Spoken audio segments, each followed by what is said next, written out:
All right, hi everybody. One thing before we get started, you guys turned in your assignments last class. I graded all those. All your scores are posted on Canvas, so you can see what your scores are. They're out of 10. I just want to go over quickly the assignment and what I was looking for.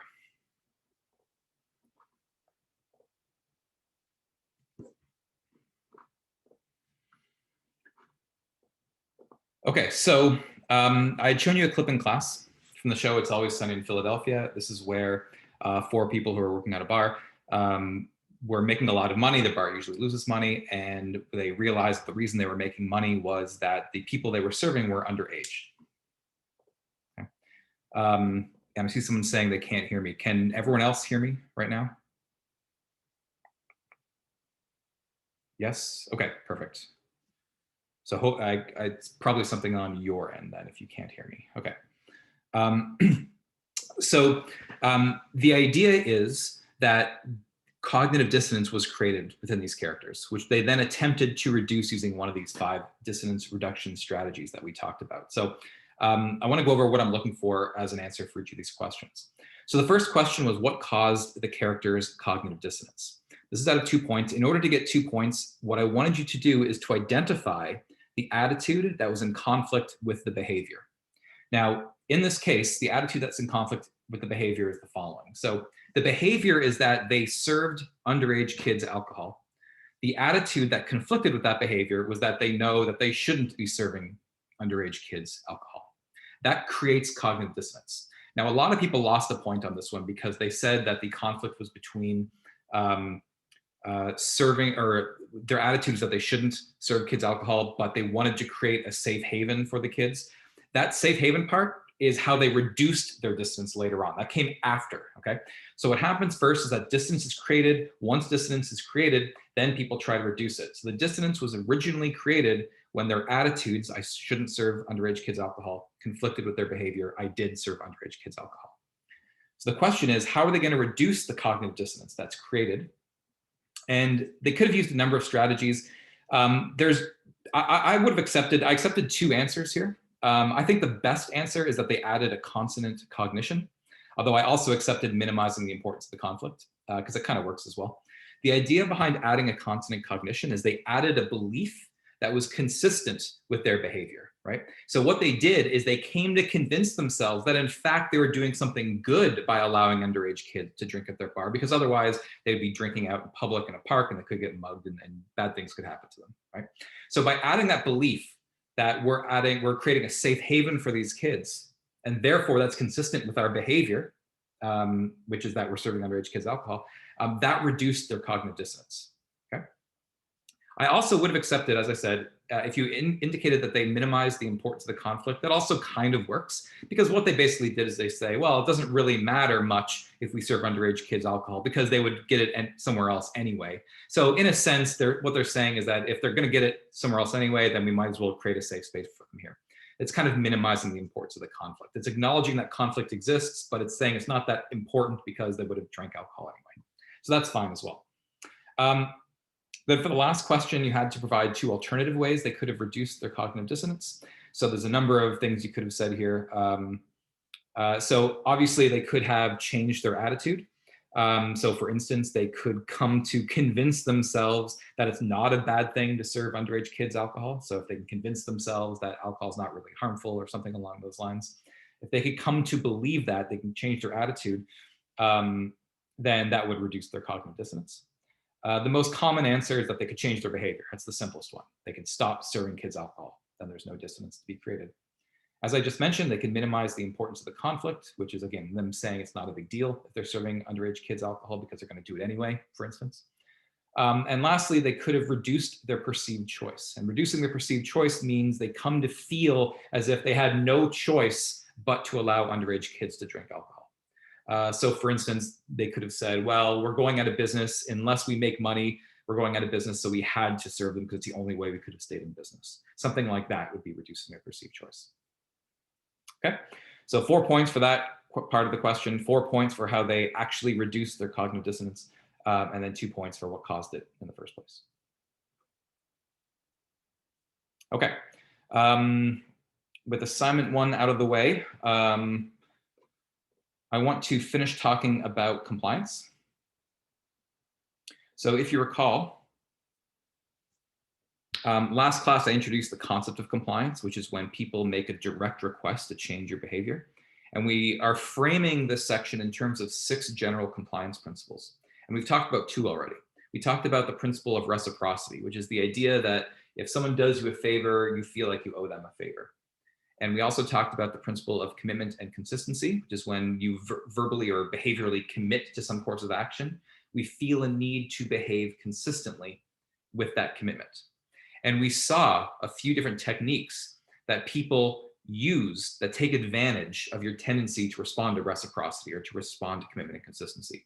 So we saw things like the door in the face technique, where you start with a really large request and decrease the magnitude of the request. We saw the foot in the door technique, where you start with a small request and increase the magnitude of that request. We saw lowballing, which is where you secure agreement and with some sort of deal, and then only after that agreement is secured, you reveal hidden costs.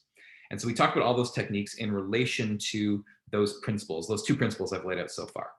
But there are 6 principles in total, and we've only talked about 2. So we've got 4 more to discuss. The third principle we're going to talk about is the principle of social proof. And this is, in fact, quite similar to what we've already seen. It's very similar to the idea of conformity. It's slightly different flavor, but it's very similar to that idea. So the idea behind the principle of social proof is that we view a behavior as correct within a given situation to the extent that we see others performing that behavior. Okay? So if everyone else is engaged in the same behavior, we view that as the correct behavior. So it tends to lead to conformity, for instance. Now, when I talked about conformity, I mentioned that there are good reasons for why we conform. So for instance, the example I think I used was if you're in a foreign country and an alarm goes off in the middle of the night, you see everyone running to the doors and running to the exits, and you don't speak the language, it's probably a good idea for you to run out of that hotel, right? So there's utility in seeing what everyone else is doing and potentially viewing that behavior as correct in some circumstances. However, what it also means is that people that try to manipulate you can create social proof. They can fabricate it. They can fake it. They can make it seem to you as if everyone is doing the same behavior in order to try to get you to do that behavior as well. And that's sort of false social proof. I'll give you a couple examples of that. A good example of this, I think, is on sitcoms. So I hate sitcoms that have a laugh track with like 1 or 2 exceptions. But for the most part, I hate almost all sitcoms with a laugh track, because you'll see like 2 people having a conversation in an apartment. One person makes a joke and suddenly there's 50 people laughing. And where are those 50 people within this world? It sort of breaks that fourth wall to me. But there's a reason that shows add in laugh tracks for sitcoms. And that's because it has been shown that people find the jokes funnier if they hear other people laughing. And the reason for this is due to social proof. So if we view a behavior as correct to the extent that we see other people performing it, well, if other people are laughing, then we think that laughing is the correct behavior. We find those jokes funnier. And you can actually test this, because I think if you go to YouTube, you can search for certain comedies. Like I think they do this for The Big Bang Theory, where they've removed the laugh track.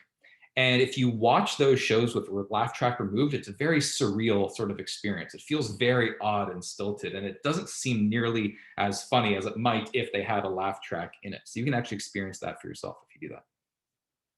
But that's sort of an example of fabricated social proof, because either there's a live audience and they're told when to laugh, or they've got digital laughter that they're piping in. It's sort of controlled by the producers, right? So it's kind of fake social proof in that sense.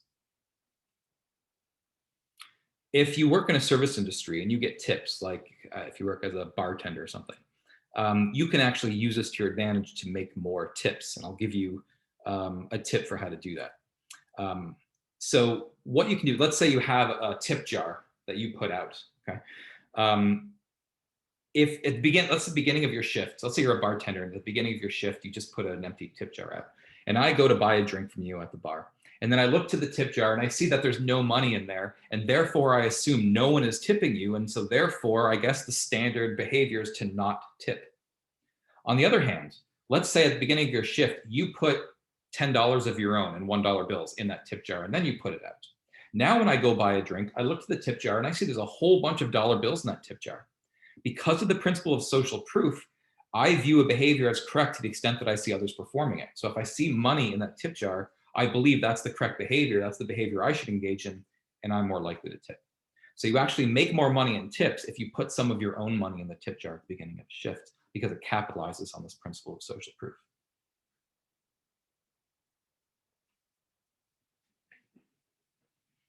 So when we talked about cognitive dissonance, I told you about this doomsday cult, right? This is the cult that believed the world was going to end in a giant flood, but that they're going to be saved by aliens that were going to come down and take them aboard their spaceship before that flood. Obviously, that didn't happen.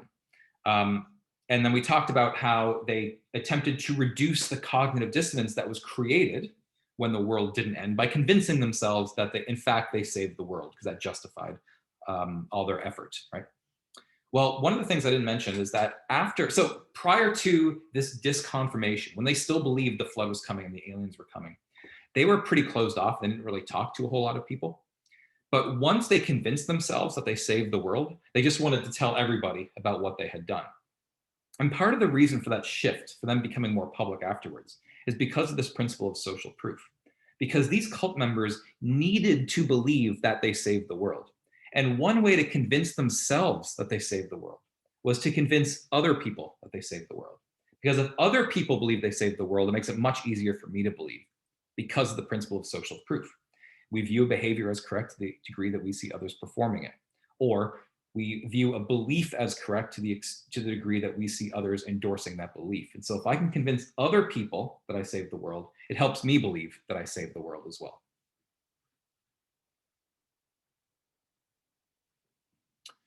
In Europe, I think this was in the 1800s, in various places in Europe, when they would put on plays, there were people who were paid to sit in the audience and clap and laugh and cheer and things like that. It's kind of like a modern day laugh track, that people who are sort of like paid to be there, or at least they're there in order to provide that laugh track. These are people who are paid to sit in the audience and laugh and cheer. And so this is a menu card from one of these organizations. So for instance, if you were a theater company and you wanted to hire them and you wanted them to applaud on entrance of a gentleman, that cost you 25 lire, right? So you can see all the different prices for various things that you might want. Now, the thing is that everyone at the time knew that these people existed. Okay? Just like we know when we watch a sitcom, we know that laugh track is people who are told when to applaud, or sometimes it might just be digital laughter or whatever. We know that it's kind of fake in a sense. But the thing is, it still works. And that's kind of the genius of social proof, is that even when you know that it's been faked, it still tends to influence us. We still find jokes funnier on sitcoms, even when we know that the laugh track is sort of faked in a sense. And people who went to these plays thought the plays were better when these people were in the audience who were cheering, even though they know that people are paid to do that. That's how powerful this principle of social proof is, that even when we know what's happening, it still influences us.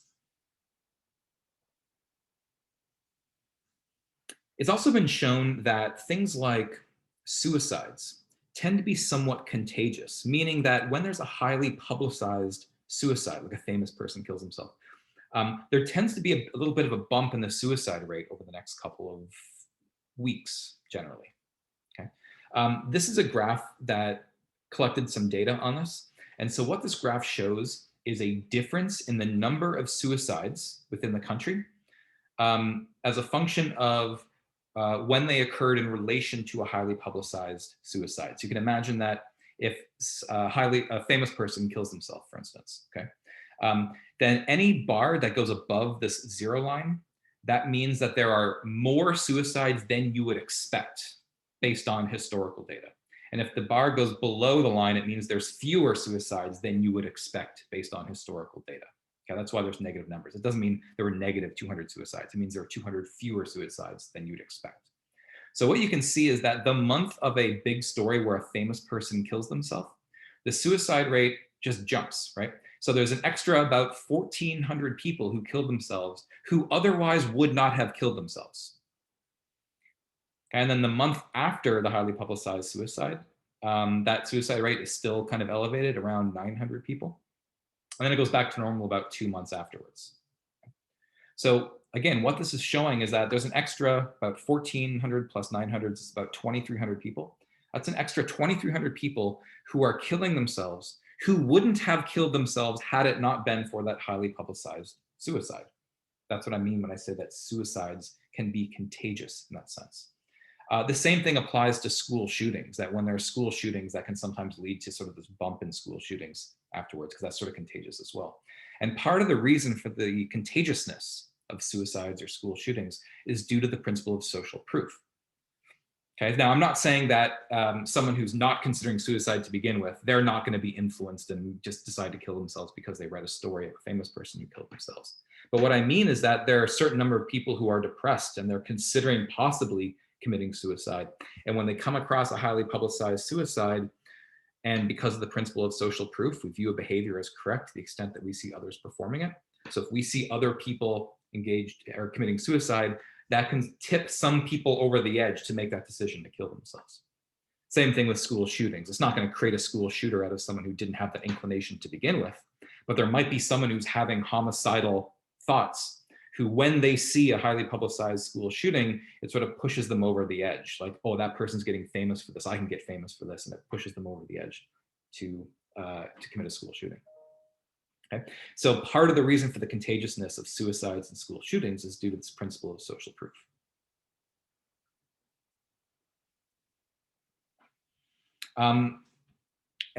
Speaking of suicides, if you remember from the first week or the first class, I think, I talked about the Jonestown cult. This is the cult where almost 1,000 people ended up killing themselves in one of the largest mass suicides in history because their leader, Jim Jones, basically told them to, more or less. And so if you recall, this is where he was telling his followers that the United States government was coming for them and they were going to rip their babies apart from them and torture them and things like that.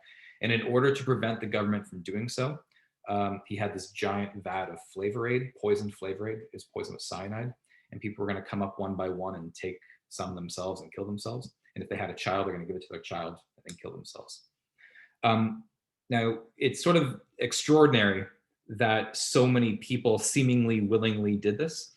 And obviously the real reasons behind why people did this are going to be very, very complex and go beyond this class. But one of the factors that might have influenced them is this principle of social proof, because these people are probably thinking like, I don't know if I want to do this. I don't want to just, have poisoned Flavor Aid and kill myself. But they start seeing other people doing it over and over and over, and dozens of people and hundreds of people are doing it. And because of the principle of social proof, we tend to view that behavior as correct if we see others performing it. So once the ball starts rolling, it tends to maintain itself. It creates social proof that leads other people to engage in the same behavior.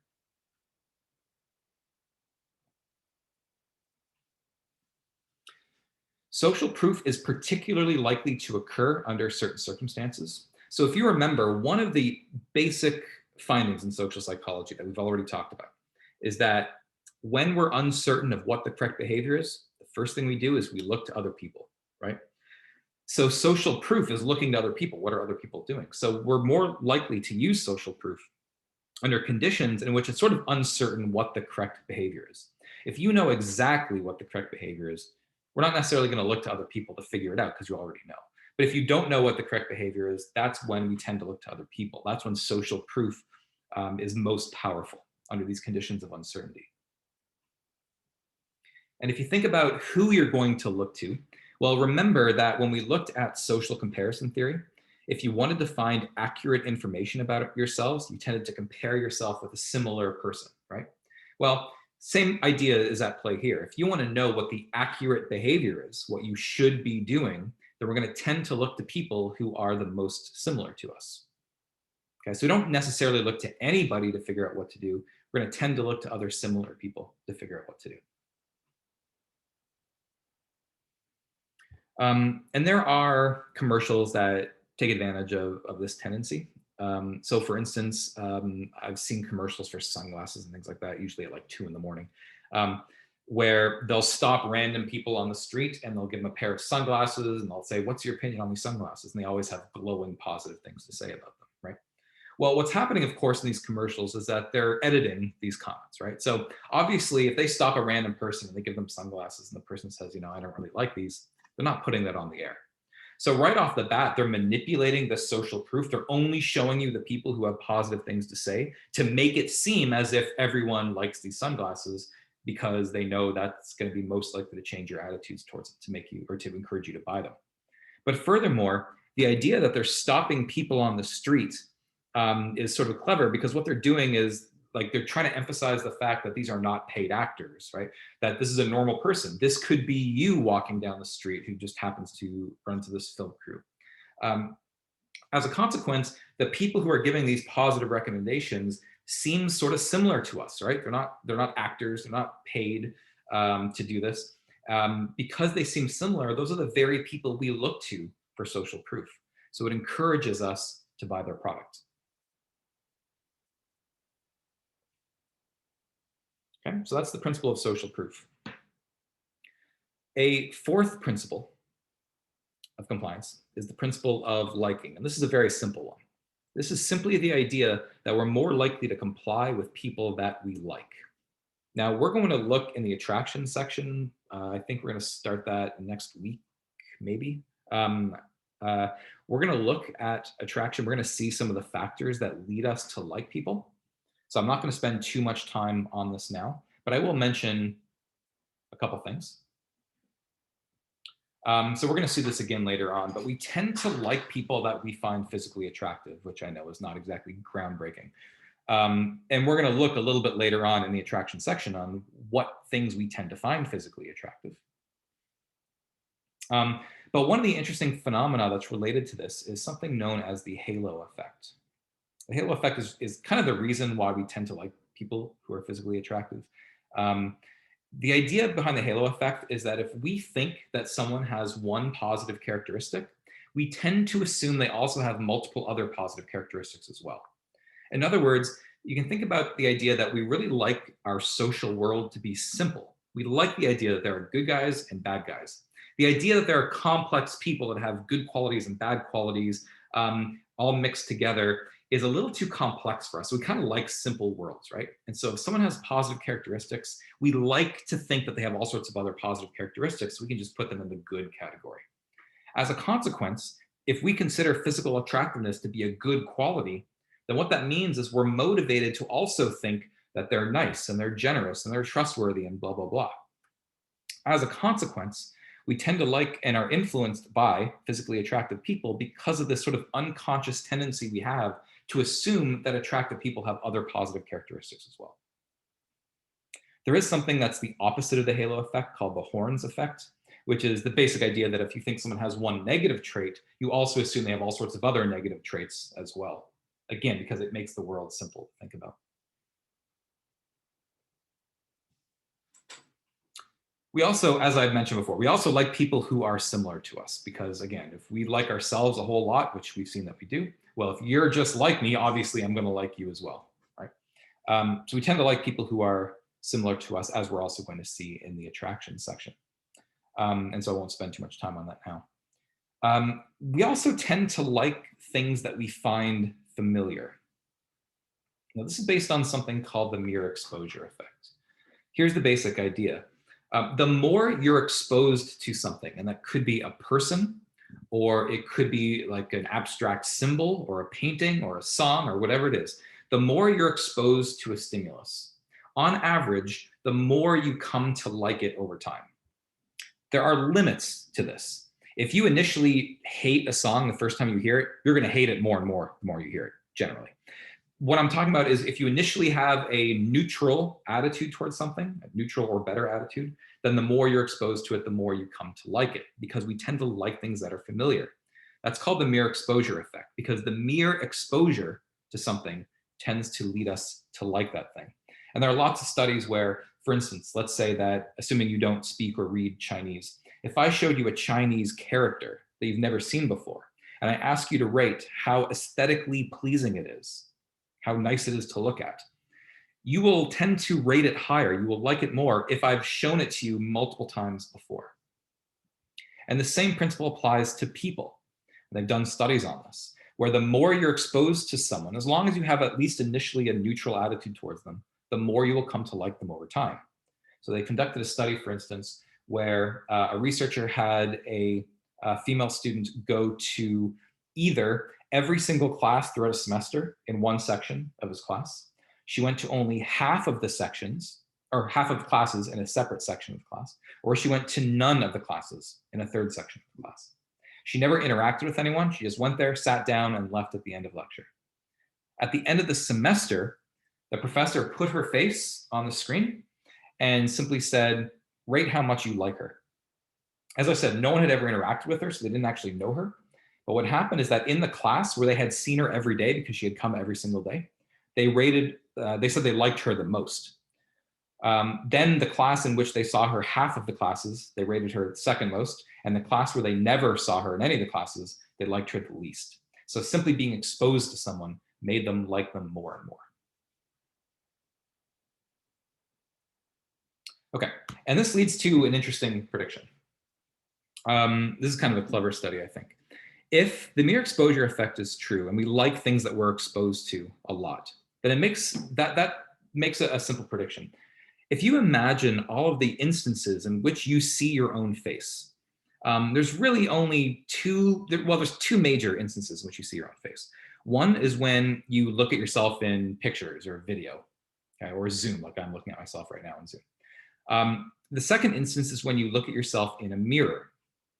Now, at least when this study was done, it was prior to social media and all this sort of stuff. So when most people, they were most familiar with their own face when they looked at themselves in a mirror. Now, when you look at yourself in a mirror, you're not seeing your true image. You're not seeing what other people see. You're seeing, obviously, the mirror image of that, right? So if you have like a zit on the right side of your face, when you look at yourself in the mirror, it looks like it's on the left side of your face, right? So everything's flipped.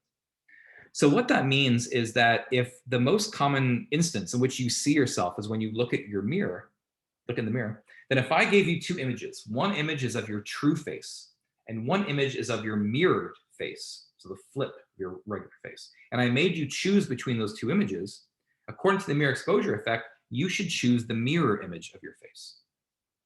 On the other hand, your friends, when they look at you, they're usually seeing the true image. They usually don't look at you through a mirror, right? So they're more used to your true image. So if I gave your friends a picture of your true face or your mirrored image, they should tend to prefer your true image. And so a study set out to test this idea. So here's the idea. This is exactly what they did. They forced people to choose between whether they prefer their true image or their mirror image. And if you look at participants themselves, the majority of them preferred their mirror image to their true image. Okay. What these researchers also did is they went to the friends of these participants and showed them the exact same two images and asked them, which image do you prefer? And consistent with predictions, the friends preferred the true image to the mirror image. Okay? This is consistent with the mirror exposure effect, that you like your mirror image because that's what you're most used to.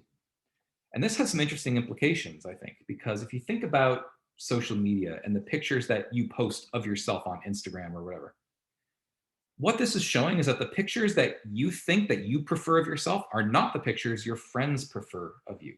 And what that means is that if you really want to picture, or you really want to put your best photos forward, instead of you picking the pictures that you think you look best in, you should probably have your friends pick the images that they think you look best in, because we tend to prefer other images because of the mirror exposure effect.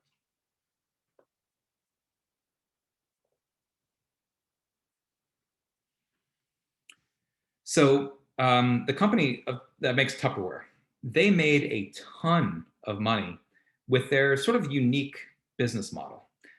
What they would do is they would have a Tupperware representative go to someone's house, or well, I guess I should say they were hired by someone to put a Tupperware party on. So let's say that you wanted to throw a Tupperware party. So you would get someone from the Tupperware company, and they would come to your house, and you'd invite all your friends over, and then while you're at this Tupperware party, the Tupperware representative would talk about Tupperware, and you'd play Tupperware games, and you do, I don't even know what you do at these parties, but you talk a lot about Tupperware, right? Basically. And then at the end of this Tupperware party, they sell Tupperware to you. And Tupperware was amazingly successful with this strategy. And part of the reason that they were so successful is because they used all 4 of these compliance principles that we've discussed in class already. So for instance, they use the principle of reciprocity. So for instance, what they would do when they play, they would literally play little Tupperware games, and the winner of the game would receive a small prize, right, from the Tupperware representative. And so what that means is that if you're at one of these parties and this representative is giving you a free gift, because of the principle of reciprocity, we feel a need to return that favor. So at the end of the night, when that representative is selling Tupperware, you're more likely to buy Tupperware because you feel a need to reciprocate that free gift. They also relied on the principle of commitment and consistency. So throughout the night, people would go around and talk about what Tupperware they owned and why they liked Tupperware. Basically, people would be making verbal commitments to the idea that I like Tupperware. And so therefore, to behave consistently with those prior commitments, people would be more likely to buy Tupperware, to be consistent with their verbal commitments. Furthermore, these are all your friends. You're there with your friends, right, at these Tupperware parties. And if you see your friends buying Tupperware, well, because of the principle of social proof, we view a behavior as correct to the extent that we see others performing it. And therefore, if other people are buying Tupperware, that feels like the correct behavior, and I should buy Tupperware as well. And furthermore, I should say that remember, the people that we look to, the people who are most influential when we look to them to see what behaviors we should engage in, are people who are similar to us. Our friends tend to be quite similar to us. People we like in general. Those are the very people we're going to tend to turn to when trying to figure out what the correct behavior is. So social proof is particularly influential. Furthermore, you're not really buying from some sort of faceless corporation because you've now gotten to know the representative. You've been friendly with the representative. And furthermore, the person that hosts the parties often gets a cut of the profits that are made. And therefore, you're kind of buying from your friends in a sense. And we're more likely to be influenced by our friends, by people that we like. So by using all 4 of these compliance strategies, these principles that we've talked about in class, Tupperware made just millions and millions and millions of dollars with this business model. But I've got 2 more principles I want to talk about. A 5th compliance principle is the principle of scarcity.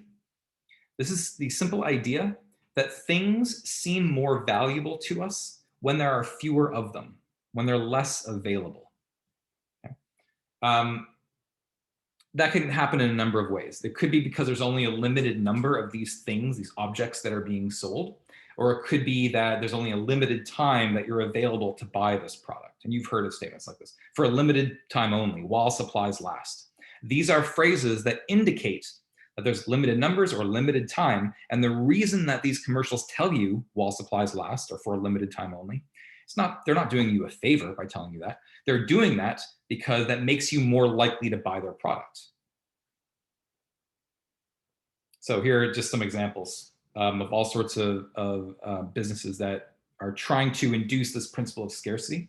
So while supplies last only, for a limited period, limited quantities, time is running out. These phrases all work to sell more of their product because they capitalize on the principle of scarcity. But notice that these phrases mean nothing. So hurry, while supplies last only. Well, yeah, obviously, you can't sell something if you don't have it. So obviously, you can only buy it while supplies last. That means nothing. Limited quantities, right? So there's fewer than an infinite number of that product, right? I mean, anything's a limited quantity as long as it's not infinite. So that means nothing. For a limited period. Okay, so it's not, they're not going to be selling this thing for time eternal, right? There's going to be some point in the future where they stop. I mean, none of these phrases really mean anything. They're all empty phrases, but the reason they put them in their ads is because it makes you feel as if that thing is scarce, even though limited quantities could mean they have 8 billion of that thing, right? But by saying limited quantities, which is technically true, it makes you think that they're really limited and therefore you need to buy their product right away. And yeah, actually, Carolina, you're pointing something out I was going to mention. So if you've ever seen something like the Home Shopping Network, right, QVC, what they'll often do when they're selling products is they'll have a counter that counts down like from 3 minutes until time is running out, right? Um, Now, do you think that they're not going to sell you that product if you call 3 minutes and 1 second after? If you call 1 second after the timer, do you think they're not going to sell you that product? Well, obviously not. That counter doesn't mean anything. But the reason they put it in there is because if you feel you only have 3 minutes to make a decision, you better buy that product before you lose out on that opportunity. The other thing the Home Shopping Network does is that they'll often have a counter that counts the number of people who have supposedly bought their product in the last few minutes, right? Well, that counter, what they're doing, well, why are they telling you how many other people bought their product? Because the principle of social proof, right? Because if it looks like other people are buying their product, that feels like the correct behavior. And so you're more likely to buy their product. So they're simultaneously using scarcity and social proof to make you feel like you need to buy that product right away.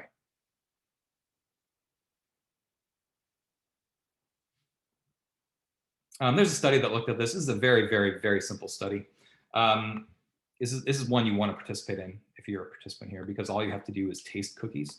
And so what they did is they had people taste cookies from either a jar in which there were like 10 cookies or a jar in which there was only one. And they asked people things like, how much would you be willing to pay for this cookie, things like that. And what they showed is that if they tasted a cookie from a jar where there was only one, they said they'd be willing to pay more money for the cookie, even though the cookies were identical, regardless of the condition. Again, because the idea that something is scarce makes us want that thing even more. This is related, it should sound similar to something we've already talked about in class, which is psychological reactance. If you remember, psychological reactance refers to this idea that if someone tells you you can't do something, that just makes you want to do that thing because you want to feel like you're an individual, that no one else can tell you what to do. And so if I'm telling you there's a limited number of these things and then you can't have it, that just makes you want it even more, right? So scarcity in part creates psychological reactance, which makes you want that thing even more. So there's a couple of reasons why this works.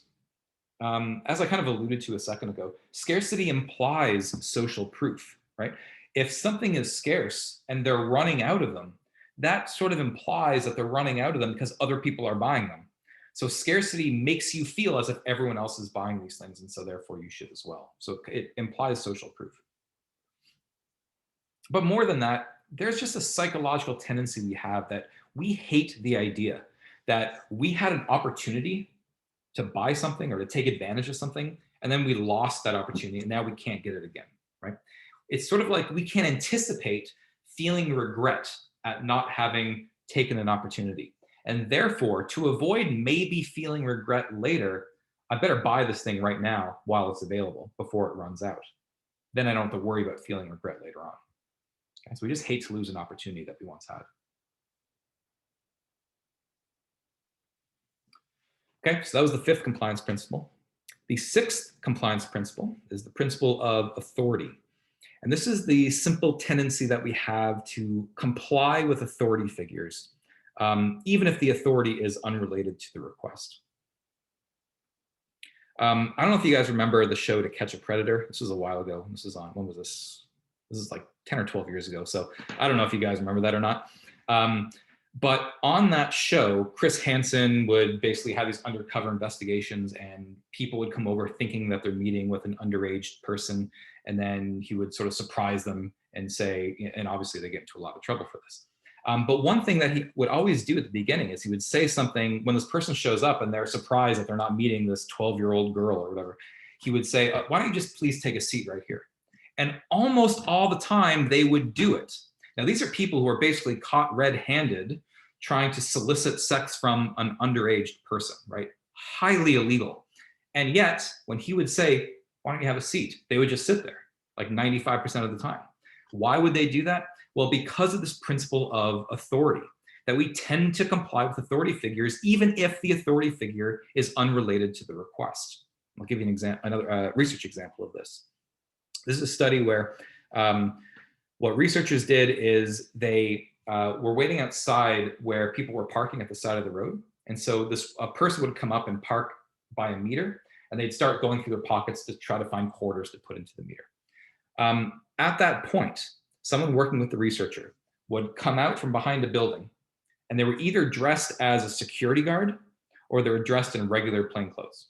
And they would turn to this person going through their pockets to find change and say, hey, you there, see that man right there? And there's someone else that's also trying to find change for a meter.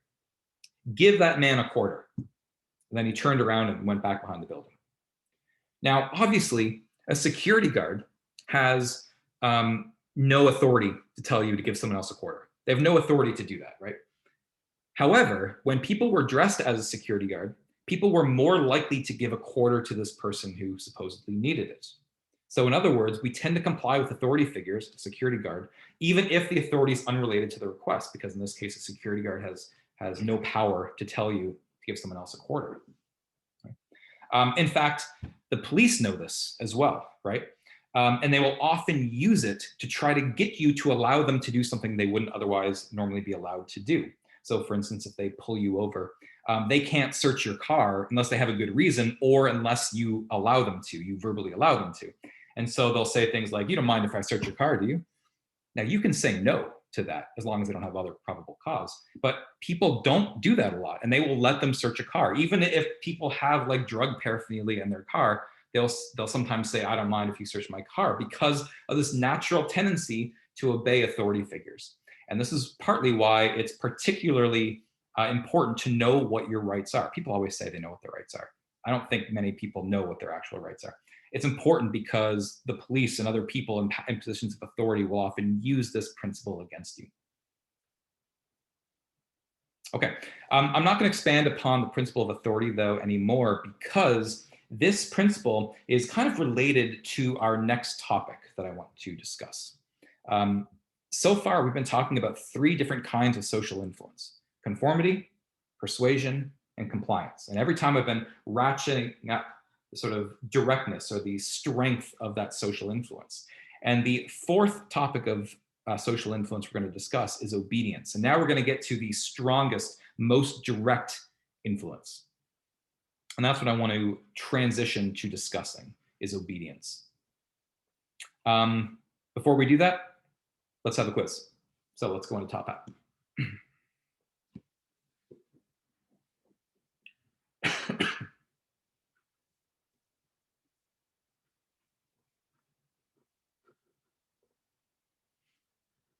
This is quiz 8.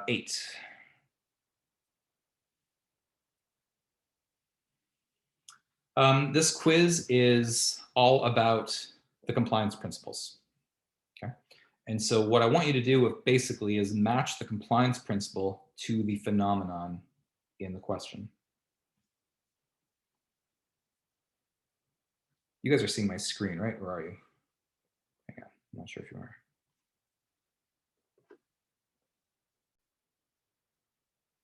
Okay, are you seeing my screen now?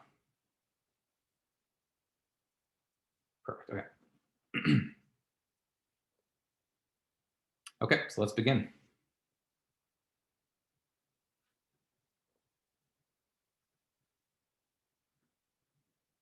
Okay, so we just talked about this one.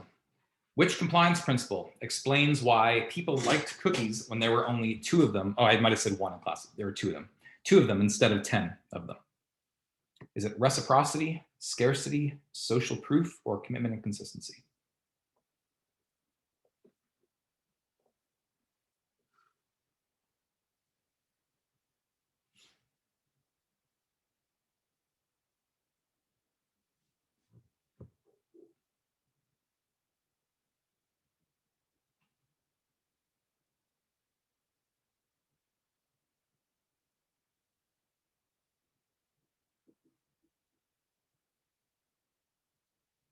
And you got 10 seconds.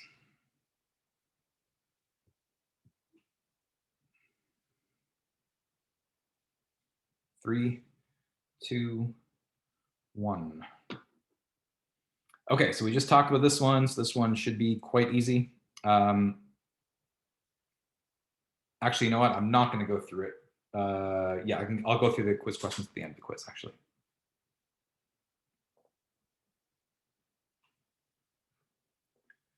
Question number 2. Which compliance principle explains why people find sitcoms funnier when there is a laugh track? Is that due to reciprocity, liking, scarcity, or social proof?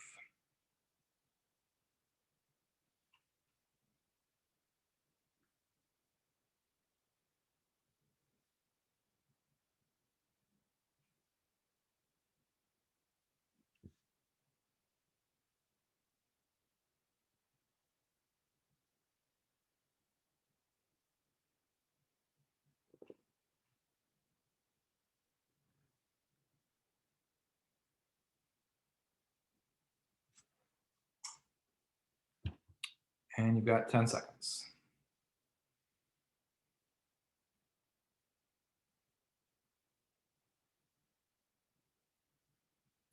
3, 2, 1. Okay. Question number 3.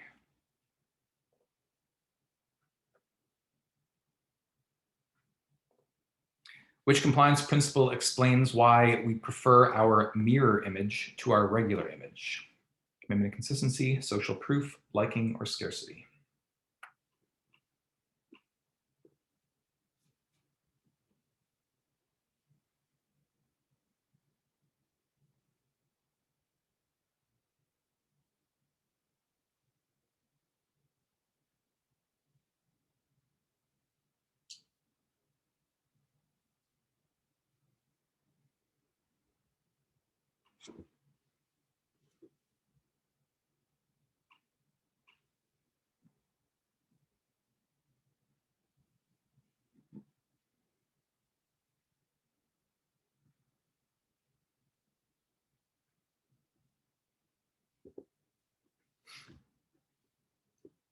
Ten seconds.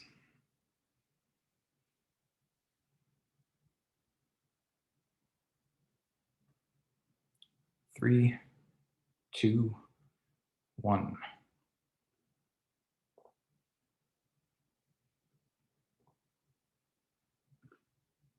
Which compliance principle explains why the lowball technique increases compliance?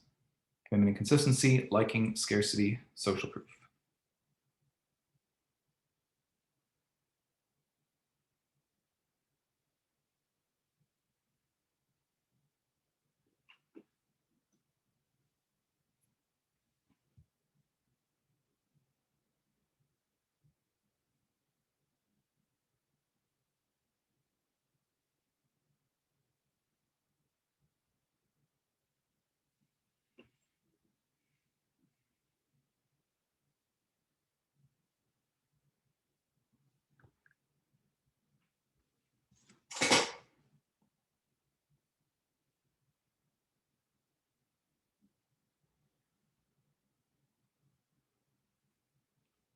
Ten seconds.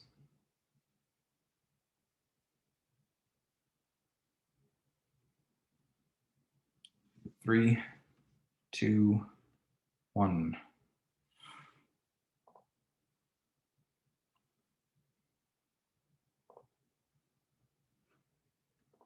And finally, number 5.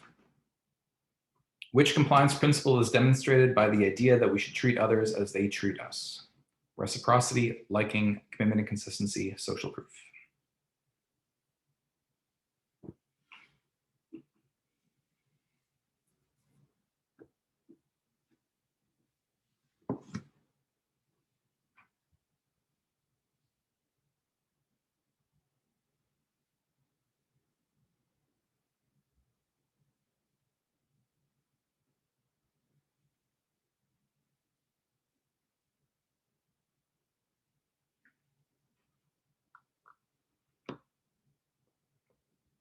Ten seconds.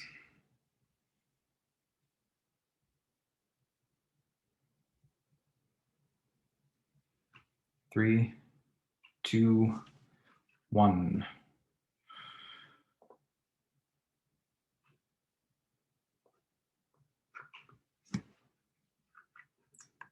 Okay, let's just go over those answers really quickly.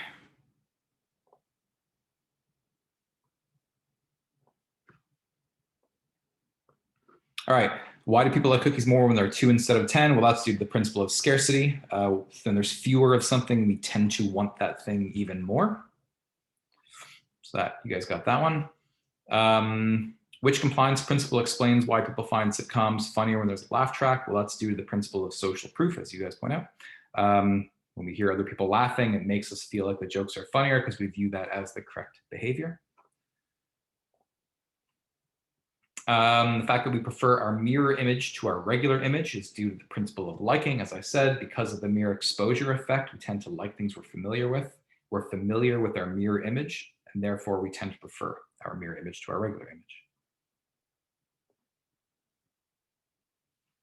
The lowball technique, that's based on the principle of commitment and consistency. Remember, the lowball technique is when you secure agreement with something. So I showed you a clip from the movie Fargo last class, where the car salesman basically got the customer to agree to buy a car at $19,500. And only later, when he comes in to sign the paperwork, does he say that there's these hidden costs. There's this true coat that gets put on, it's an extra $500. That's lowballing. And that works because once people commit to buying a product, they want to behave consistently with that commitment and they become more likely to agree to those hidden costs later on. And finally, the fact that we should, or the idea that we should treat others as they treat us is based on the principle of reciprocity. That's basically the definition of reciprocity. If someone does a favor for us, we feel a need to return that favor. Okay, so that one went pretty well. Oh, I forgot one thing. Before we go on to talk about obedience, I want to show you a clip from the show Curb Your Enthusiasm. If you've never seen the show, this is Larry David. He's the main character. In this clip, I'm going to show you, his dad, his father, suffers from glaucoma, and one of the treatments for glaucoma is marijuana. So he just notices a drug dealer, and he wants to buy his father marijuana to help treat his glaucoma. But he has no idea how to interact with a drug dealer. He's never done this before, so it's going to be really awkward, as you're going to see. But what I want you to watch out for is that in this clip, the drug dealer, who is played by, if you ever watched the show Lost, he's played by Hurley from Lost. In any case, the drug dealer is going to use a bunch of compliance principles on Larry David. Okay. What I want you to do is take note of what principles he's using on Larry David, and then we can talk about it after. Okay, let's make sure that my volume's up.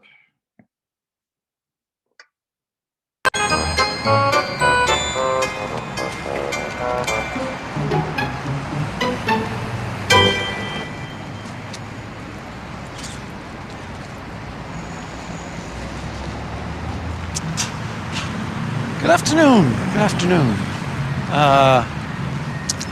I couldn't help but notice the transaction between you and the other gentleman. And what exactly were you thinking of?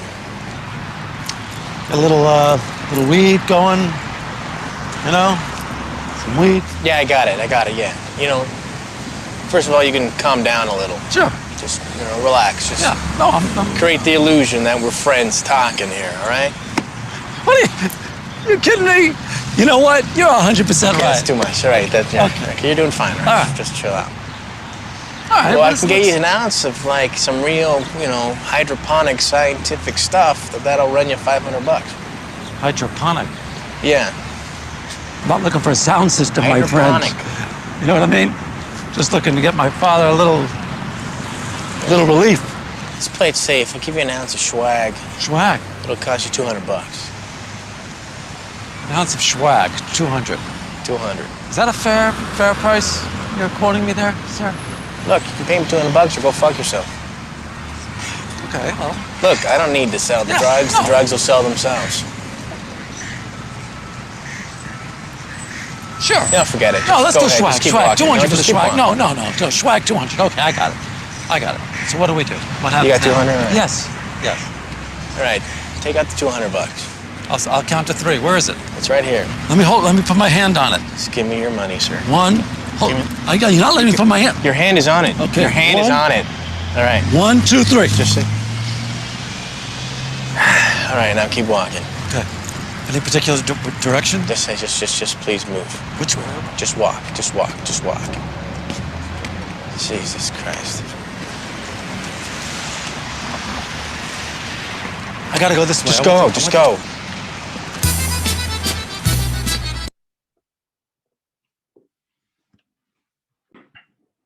Okay, so that was Larry David trying to buy marijuana. Now, what I'd like from you is to tell me what compliance principles did you see in action?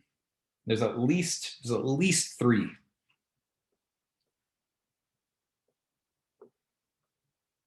So if you have any ideas, type in the chat.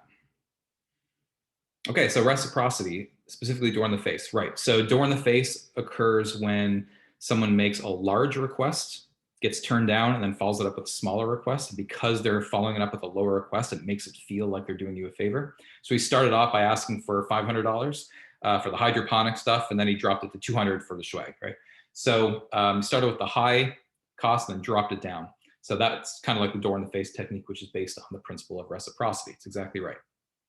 So that's 1. There's at least 2 more. Swag, I believe, right?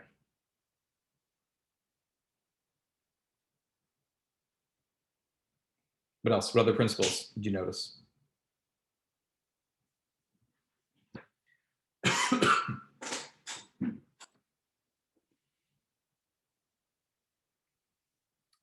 So someone mentioned, let me just see here. So social proof. When the other guy was buying from, yeah, although he probably didn't have the other guy buy from him just to get Larry David to sell him. Although if he had done that, and sometimes people will do that, that would work as social proof.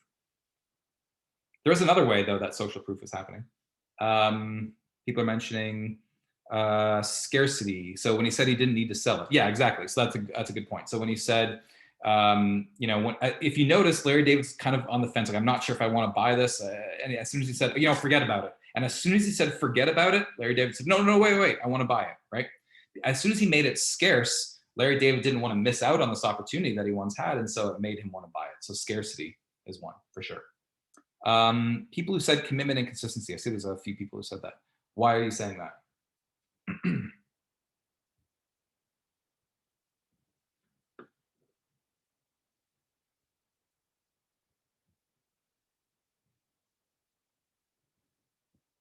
And while you're typing, whoever said commitment and consistency, feel free to explain. But while you're typing that, I see that someone mentioned that the phrase, the drugs will sell themselves, right?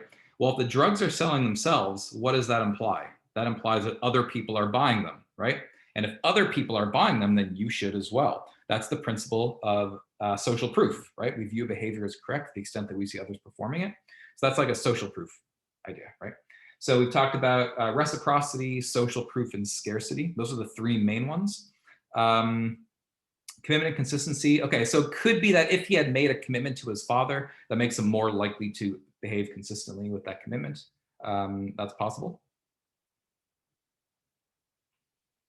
He approaches the dealer, he's already agreeing he's going to buy. Yeah, potentially. We don't exactly know what's in his mind. And commitment and consistency is much more powerful, though, if people commit publicly, not just within their heads, but if they tell someone else they're going to do it, or if they engage in some behavior that commits them to something. But I guess you could argue that the very fact that he approached the drug dealer sort of commits him to that course of action, and maybe he wants to be consistent with that. That's possible. Okay. Now, and it's not like the writers of Curb Your Enthusiasm know about these compliance principles, but they might know about human behavior, and they've sort of picked up incidentally on these compliance principles. Okay, good. So with that out of the way, let's move on to a new topic, which is obedience.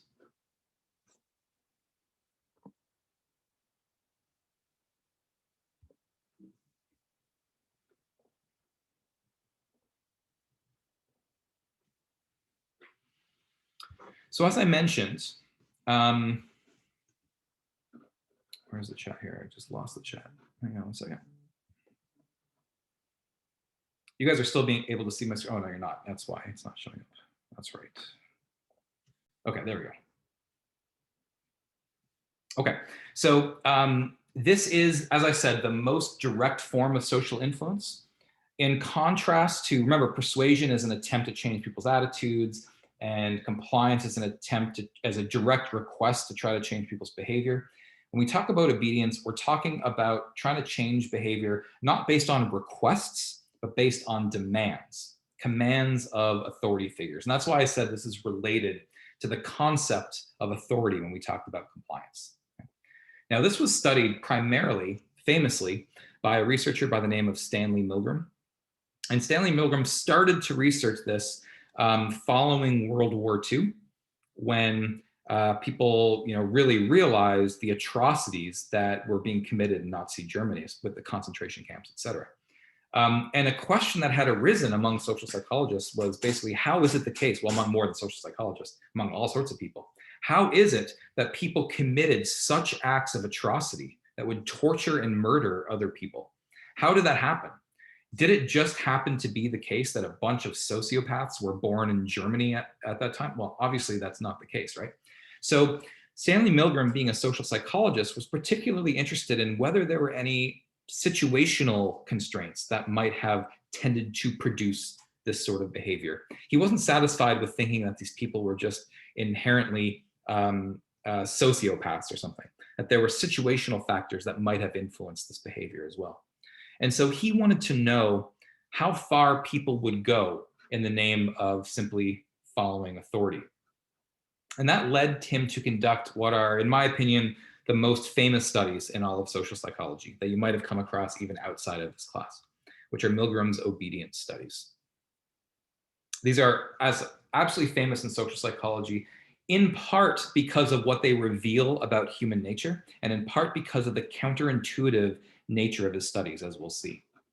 So what I'm going to do is to walk you through his studies. Now, we actually conducted a bunch of variations. What I'm going to describe to you is the basic variation, but he also did a number of variations that we'll talk about a little later on. But as I mentioned, he's primarily interested in how far people would go in the name of following authority. What could he get them to do just because someone told them to? Oops, okay. So I'm going to walk you through this study from the perspective of a participant.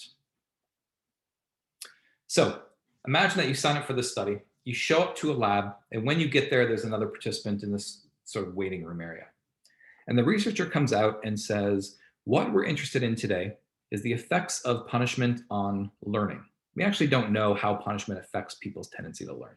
So what I'm going to do is I'm going to randomly pick one of you to be a learner and randomly pick one of you to be a teacher. So I've got two. So if I'm the experimenter, I say I've got two pieces of paper.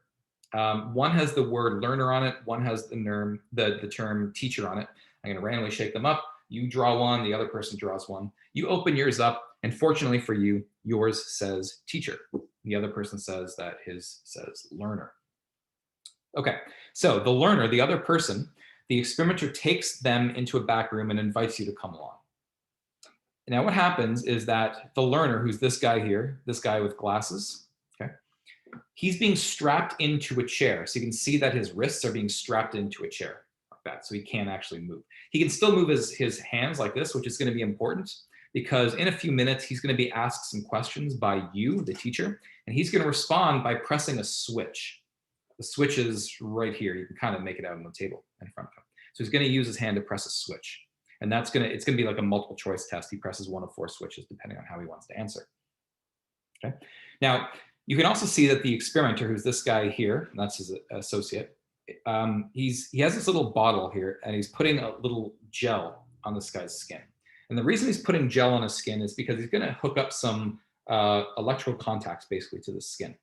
Okay. Because the learner, the guy being strapped in, is going to be receiving some electric shocks. And so you got to put some contact paste so that there's no blistering or something.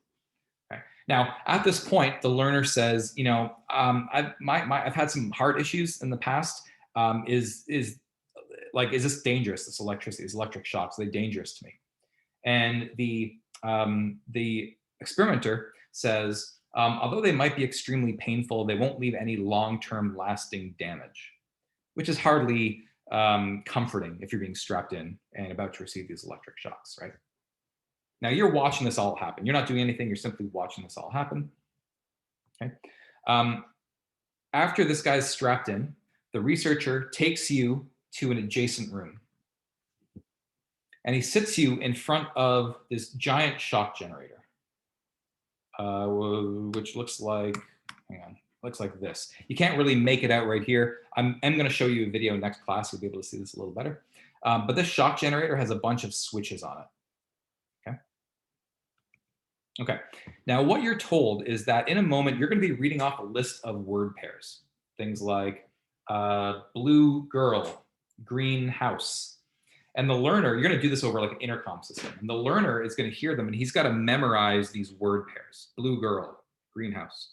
Once you've read off a list of like 20 of these word pairs, you're going to start at the beginning, and you're going to give him one word, blue. And then the learner's got to pick out which of 4 words was paired with that word. Boy, girl, house, dog. Okay. Now, every time the learner gets a question right, you go on to the next word pair. Whenever the learner gets a question wrong, you're told to give an electric shock to him through this shock generator. And what you're going to do in particular is you're going to give him, the first time he makes a mistake, you give him the lowest level shock. That lowest level shock is about 15 volts. And every time he makes a subsequent mistake, you're going to increase the magnitude of that shock.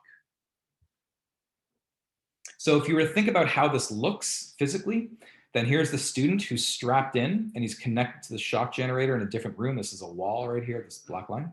And you're delivering these electric shocks, which is shocking him in the other room. Okay. And behind you is the experimenter over here. They call it the student here, student learner, it's the same thing. Okay, now these shocks, as I mentioned, the lowest shock is 15 volts, and every shock increases by 15 volts. So the first shock is 15, the next one is 30, 45, 60, 75, all the way up to 450 volts. Okay, so every time you deliver a shock, you increase the magnitude of that shock. Okay, so that's that shock generator. So you can see 15 volts, 30 volts, 45 volts, all the way up to 450 volts. And you can't really see it in this picture because of its low quality. But underneath the switches are words that describe how strong the shocks are. So it says like slight shock, moderate shock, strong shock, very strong shock, extremely strong shock.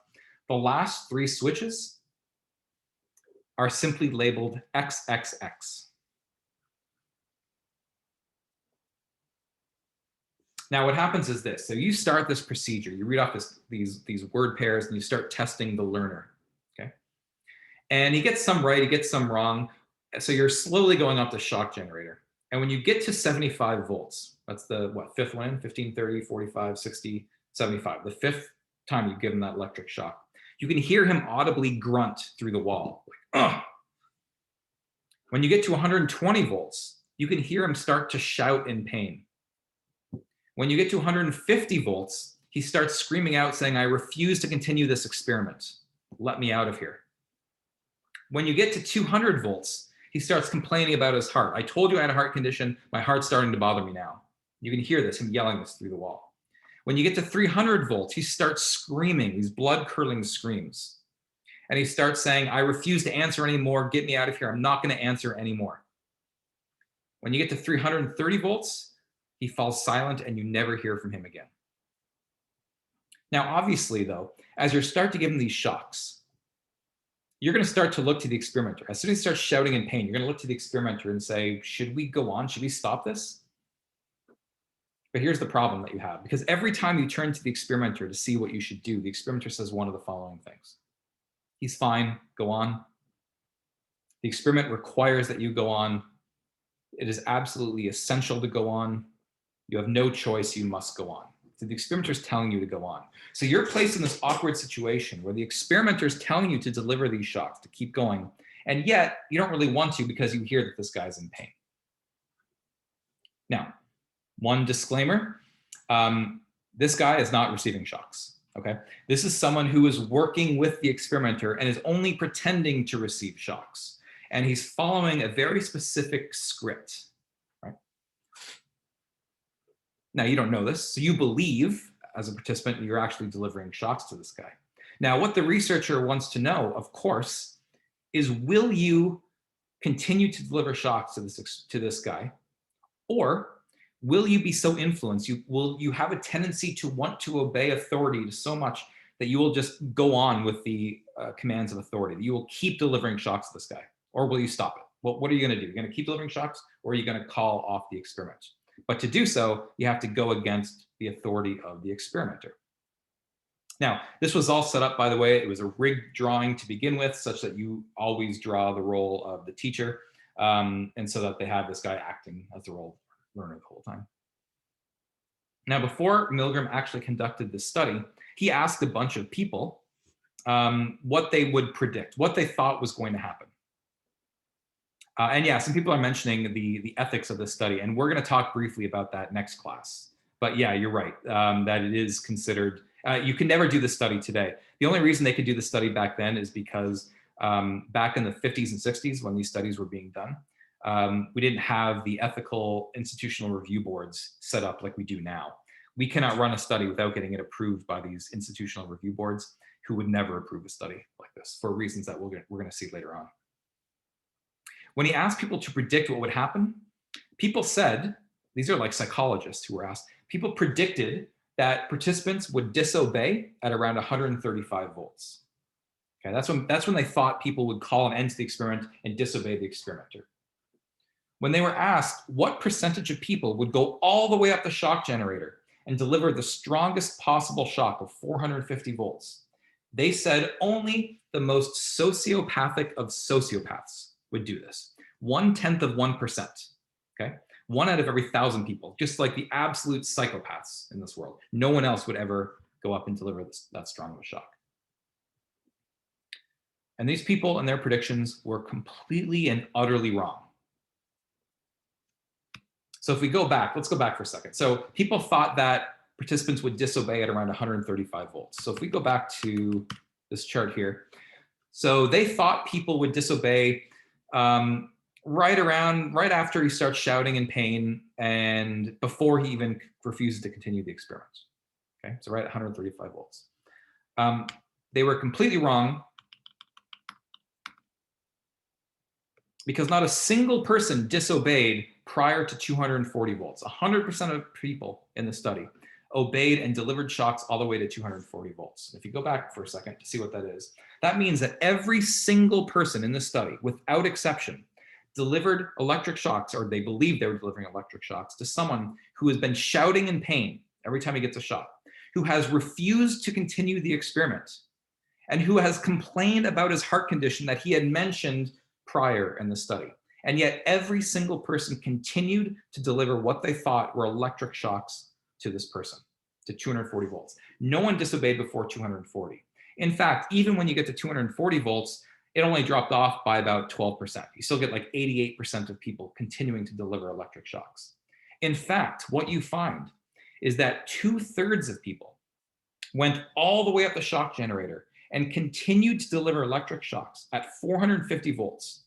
2/3 of people did this, meaning the majority of people were delivering what they thought were electric shocks to someone who had been refusing to continue the experiment, who's complaining about his heart condition, who is screaming in pain, who is refusing to answer any more questions, and who has fallen silent, potentially dead in the next room.